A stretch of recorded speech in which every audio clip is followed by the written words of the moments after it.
How to reset your Gmail password.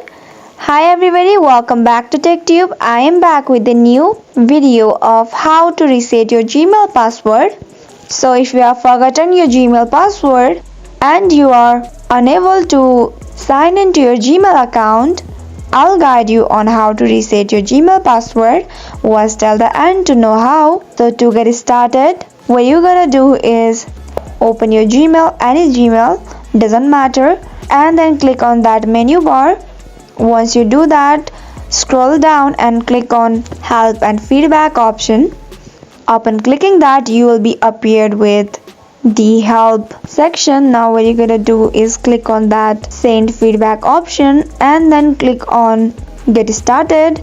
Now report an issue. Now click on other, and in the describe your issue section, what you're gonna do is please recover my account and then send it to Gmail Help Center. Once you do that, within 48 hours, and you will receive a mail with the reset password link. Once you receive that, simply tap on it and reset your Gmail password.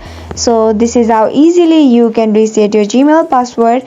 I hope you found the video to be helpful and informative. If yes, do not forget to subscribe to our channel and also press the notification bell for more updates.